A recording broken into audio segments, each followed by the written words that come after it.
Hi, it's Harvey, host of Franchising Brand Stories, and welcome to Season 5, the recap. We have put together a selection of the best bits of Season 5 for your delight and enjoyment. And we will be back for Season 6 of Franchising Brand Stories on Thursday, the 3rd of April.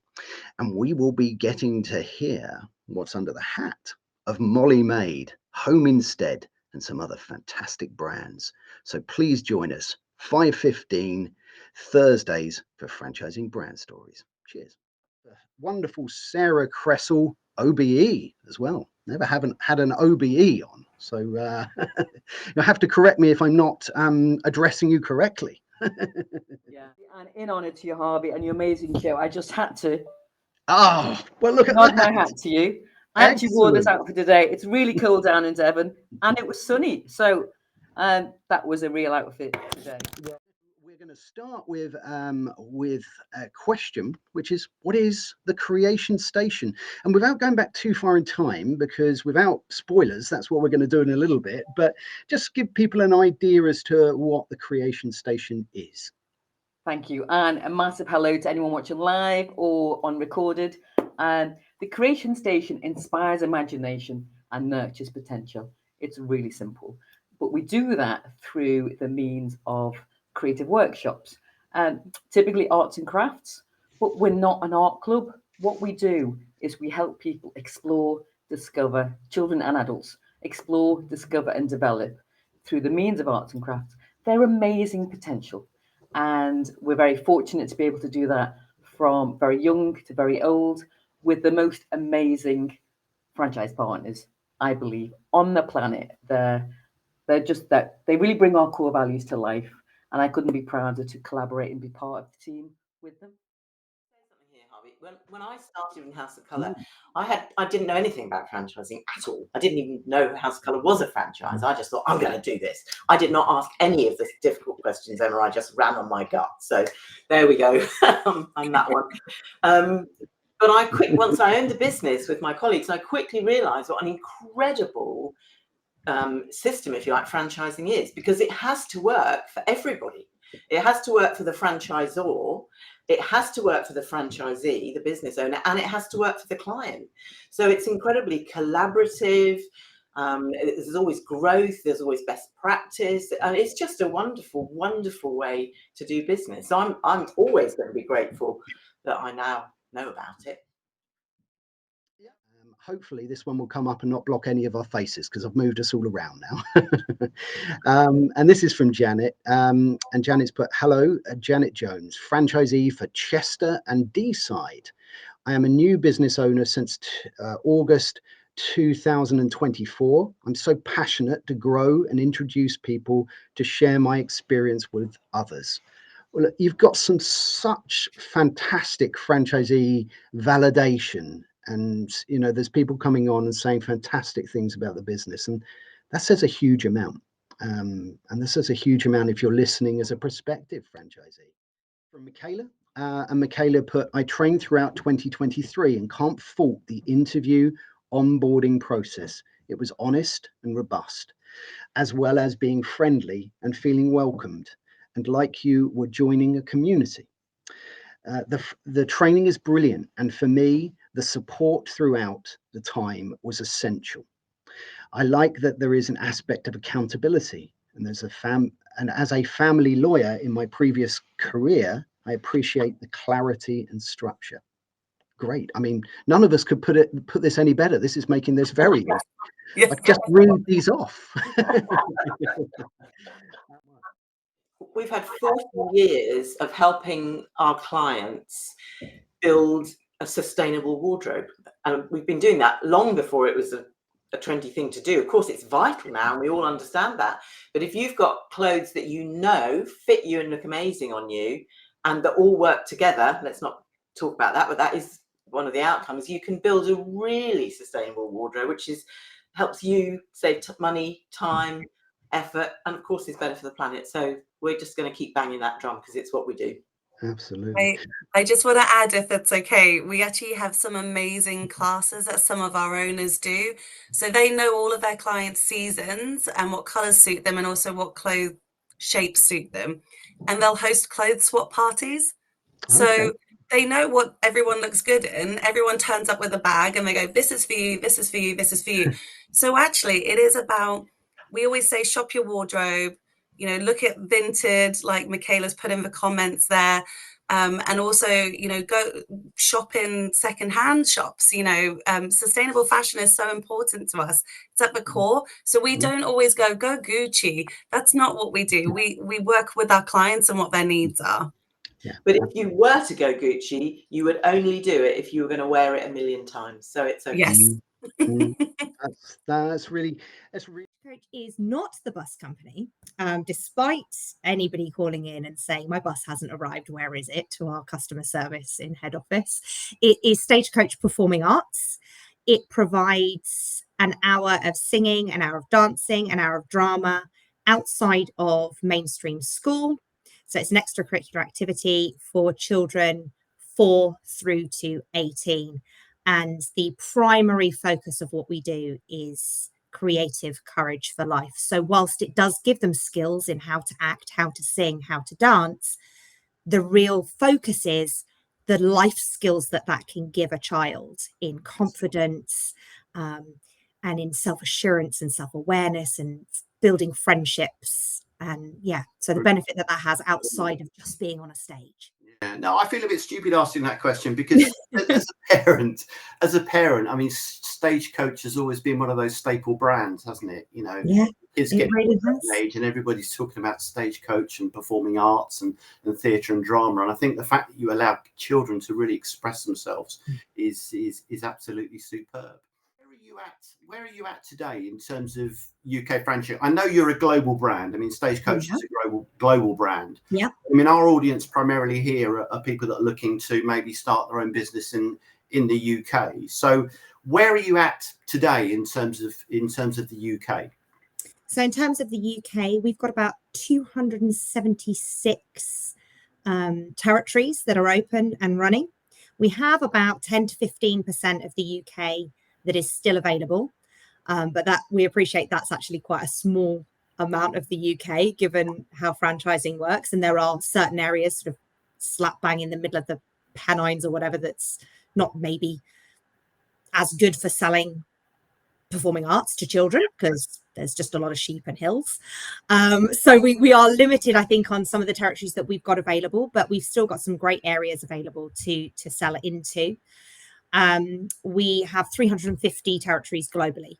So the global expansion is something that is very much high on our priority list, but ensuring that in doing that, we don't forget that the UK is where we started. Yes. Over 35 years ago now, I think 37 maybe. And again, I will be asking the same question as well. Look, I'm interested. You know, I've heard Lisa on franchising brand stories. I'm really interested in finding out a bit more about it. What can they expect? What would their journey look like in that sort of discovery process? So just like for our actually for all of our franchisees training and support, it's very personalized. So we do an initial call. We have a team that handles that. Either Beth or Ashley would be there on the end of the phone. Okay, you're interested, pick up the phone, ping an email. You can even text us. You know, we try to be as accessible as possible for the way that people want to communicate. And we will just have that initial call that says, okay, ask your questions. And then we get them to book into a discovery call. And that discovery call is one-to-one. So you get to hear the answer to your questions. We go through a standard presentation so everyone gets the same information.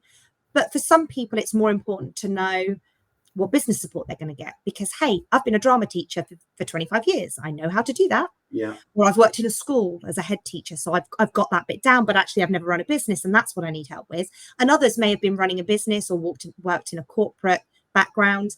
And actually their bit is, I've never worked with children before. I know I'm really passionate about seeing them grow and develop, but I don't know how to do that. So we do tailor that prospect journey to what the prospect needs. Whilst a chance to speak to other franchisees, they can speak to anybody they like. They can just, you know, you can see who our franchisees are. You pick up, you know, Yes. look online, you can see them. They can speak to anybody, but we will actually put them in touch with people. We let them go and do a school visit so they can see exactly what they're buying. What would their Saturday look like if they had a Saturday morning school and a Saturday afternoon school with 3 teachers in the morning and 3 teachers in the afternoon? What was that? What is that like? What's that going to be? And they shadow that principal. We also take them through a business plan. So we give them the very bare bones of, hey, if you're crafting a business plan for the first time, this is what it should contain. Yeah.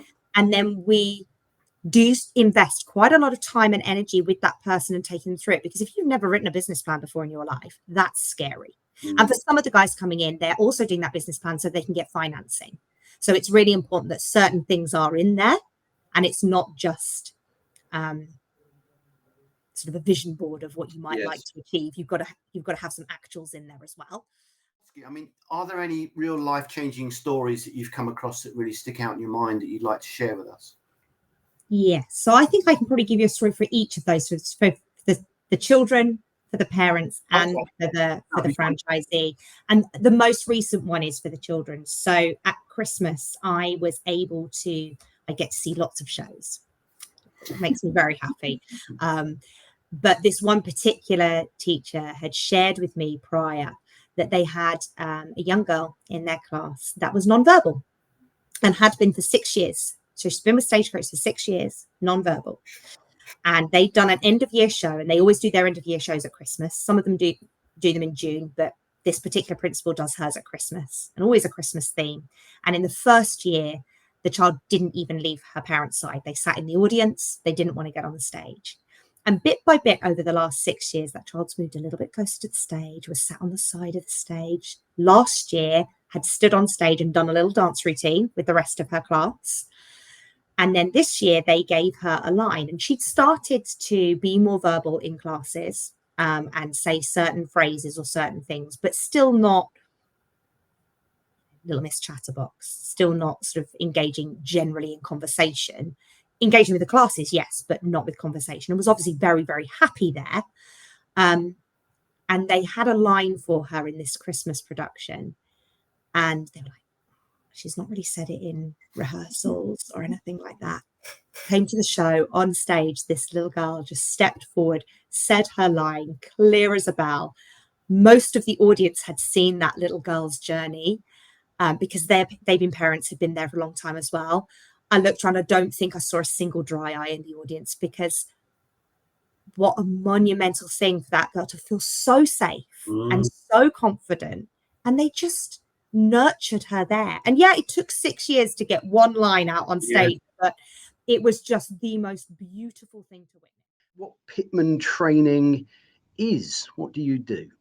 Yeah, good place to start. So it's important for me to say, because I'm so proud of the business that we have, that we've been involved in training and education for nearly 200 years. So I haven't checked whether we're the oldest still existing training company, but I reckon we probably are. We definitely have educators, if you will, in our network. But it's more business people, Harvey, I would say. That's because we're looking for that profile. You know, we're looking for people who want to start a real business and something they can scale and grow. And as I say, you know, multi-unit, multi-site is something that we're talking about even in our marketing. You know, we ideally want, you know, people who are who are up for multi-sector ownership, because we believe it will be better for them, and we believe it is better for us and our network as well. So, but yeah, good question. Thank you, Harvey. So I would say we are pretty typical. As I say, I've been involved with other franchise businesses, so I think there is a best practice that we that exists that we try to observe. So we call it a roadmap. So we have a 5-6 step roadmap that takes people through that early discovery phase. So we have discovery calls and discovery meetings, like a lot of A lot of brands will do, and that's two-way, always two-way. You know, we want to discover more about the candidate, and of course they want to discover more about us and the business. Talking to franchise partners as well, which is an extension of that. So we welcome, and because we're a physical business, we invite any candidates to come into one of our locations. Maybe they meet us at one of our locations.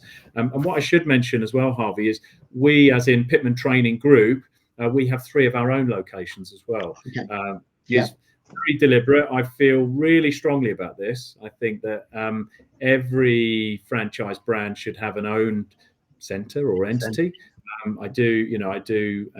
My opinions may be changed over the years, but I feel quite strongly about that, because you can speak with real authority. And when you set best practice and you set the standards, you can do it from your own, your own business. And we invite franchise prospects to meet us in one of our locations as well, and have a look around and see how it's done. And I think that gives them real confidence that, wow, okay, it's not just theoretical. You know, the franchisor told me how everything works. They're now showing me how they do it in practice. I can talk to franchisees as well to further validate all those, claims and statements, etc. And then, of course, within all of that, we've got the franchise agreement being exchanged and being checked out. You know, we're part of the BFA, full members, so we make sure that the franchisee goes and gets that checked by a franchise lawyer.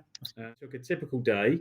You've got an element of managing your team. That's important. In every location, you will have a course advisor, and that is the person dealing with inquiries and enrolments.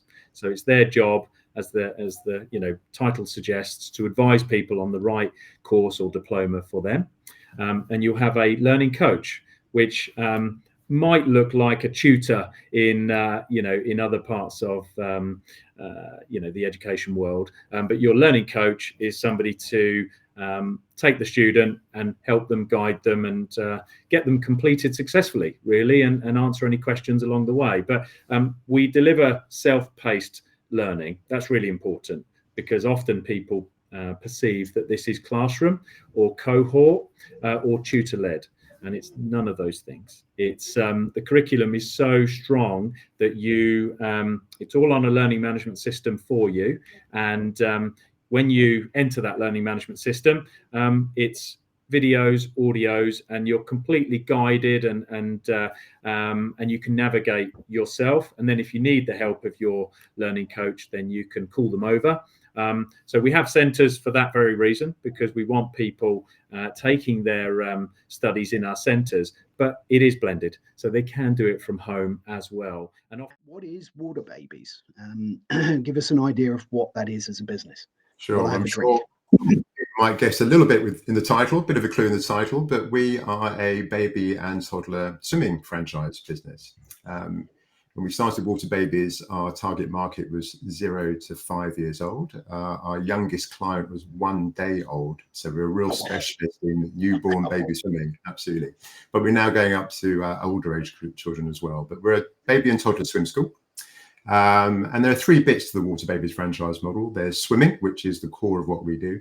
But we're also well known for underwater photography. That's a Nirvana shot that people may well have seen, baby swimming around underwater. So we're the largest producers in the world of those, and we also have a product division where we sell products related to our program to our client base. Those are the sort of 3 elements. But so we have just over 70 franchises, and we operate right across the UK, but also internationally as well. So we're in 6 countries around the world: Canada, the USA, Ireland, all over the UK, and in China and the Netherlands. So that's where we operate. As I say, we have a network of just over 70 franchises across all of those territories. But the core of the business is in the UK. Where was the spark of this idea? It's a long time ago now. I had hair back then. Well, WATERBABIES is 22 years old. It started back in 2002. So 23 years old, so our 23rd year actually, back in 2002. And it started in Ilkley in North Yorkshire. But this story began before that. I used to be a surveyor. I was a development director, working in the property industry, and living in Brighton at the time. I had a very high-powered job, being very busy, running the corporate ladder. And my daughter was born, and I was at a board meeting one night, and my whole life changed over a split infinitive. I was talking to a load of old committee members about a project we were looking to do in Brighton. It's about 8 o'clock in the evening.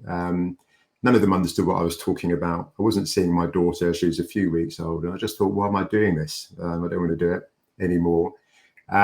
Working all the hours God sends and not seeing my child. And I'm very maverick. I've always believed you get one go in life. I've never been sort of frightened to throw the cards up in the air. I'm not particularly driven by money. It's not the only thing that's important to me. And cut a long story short, I decided in the very short walk home that evening I was going to hand my notice in and give it all up. And that's what I did a few days later. Then moved to the Caribbean, became a scuba diving instructor, got wiped out by... Sounds amazing. Yeah, it was quite... That's a whole other story. Got wiped out by a hurricane, moved back to the UK, had nowhere to live, moved in with my mum, became a stay-at-home dad with my wife, became a stay-at-home dad, and started taking my daughter to various children's activities. And one of them was baby swimming, which I'd never really heard of. In Brighton, there was a company which I'd heard of, but it wasn't on my life radar. I started taking her to baby swimming classes and just was blown away by what I saw. Just thought, this is amazing. I saw her really develop in terms of her confidence and physiological development, and I just loved it. And because of my teaching background in scuba diving, I was really fascinated. I was constantly in the air of the instructor. Who eventually said to me one day, why don't you become a teacher? Just totally random. And I did. I became a teacher. And when I taught my first classes, it was a real life-changing life bolt moment. I was just born to do it. We call it the thing in Water Babies. I just had this natural empathy for babies and toddlers swimming, which was really bizarre. If you knew me back then, you would absolutely laugh at that fact. I was a typical big, black, hairy, rugby-playing dude. If you told me I was going to go and the rest of my life teaching swimming to mums and babies, I would have laughed.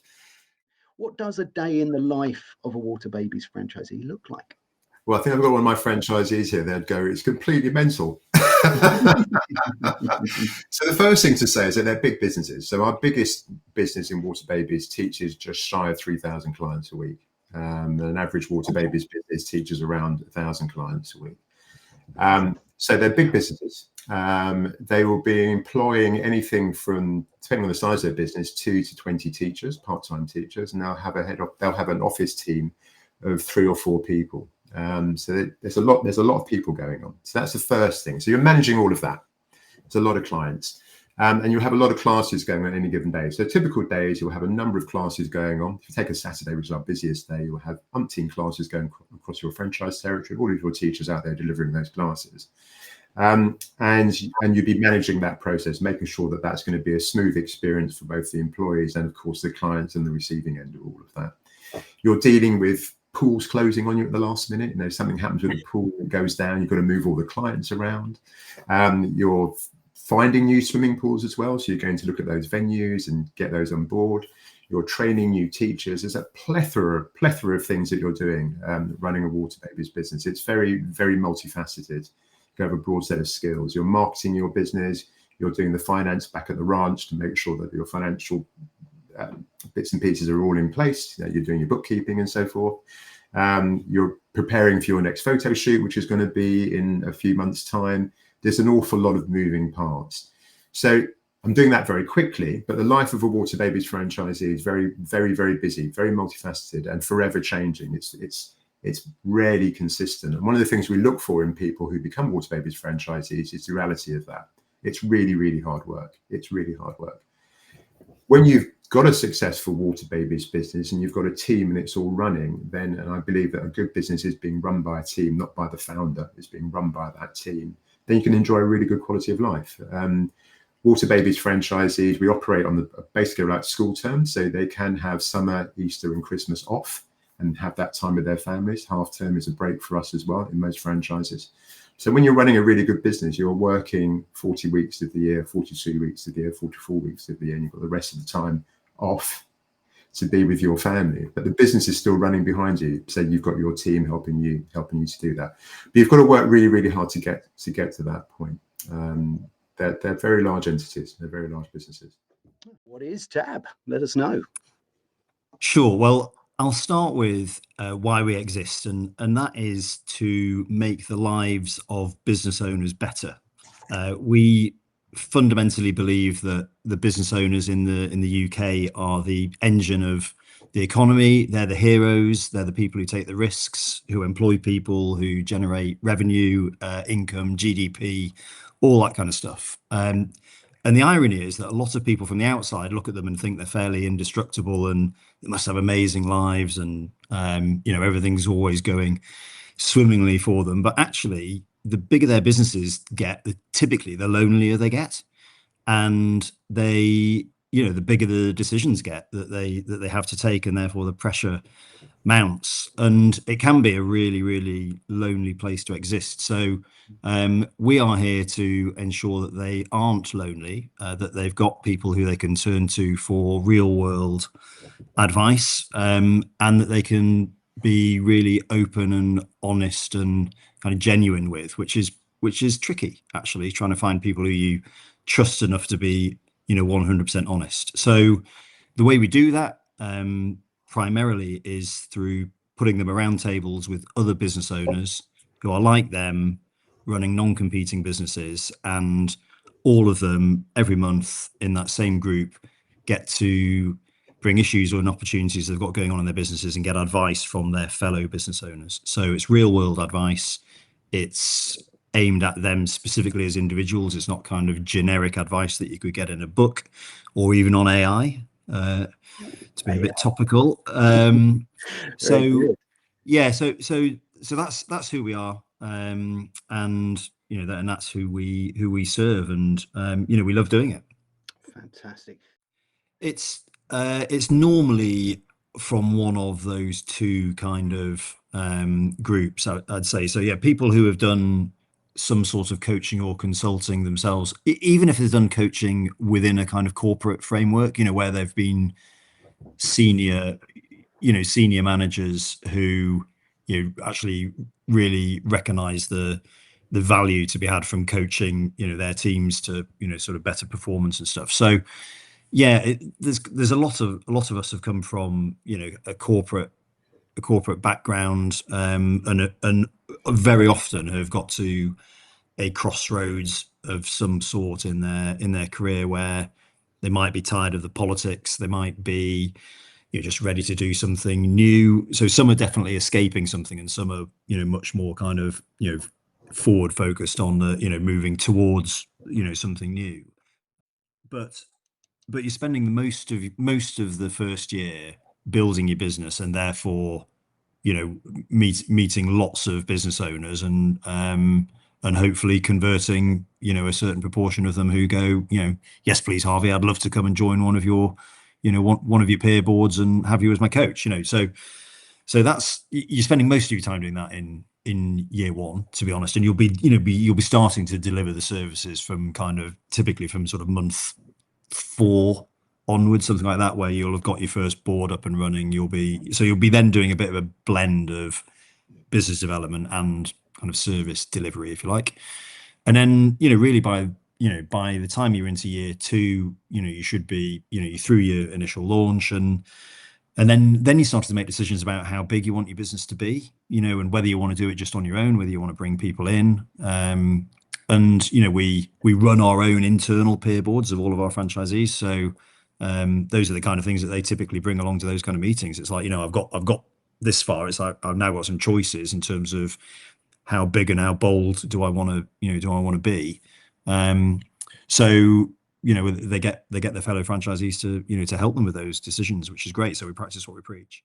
And then so a typical month then, if you're running a TAB franchise that you've got off the ground, is you might be running 3 half-day board meetings in the month with your 3 different groups. If you've got 3 groups, you've got roughly 20 people you're working with, so you're going to be doing 20 coaching sessions in a month. We still do the vast majority of those in person. Our clients, so we call them members, they love that in-person element rather than doing it on Zoom, for example. And then we've got strategic kind of programs that we offer as well. So you might be running a couple of kind of strategy delivery programs with the with the clients that you've got, but just more in depth and working with their teams rather than just the owner.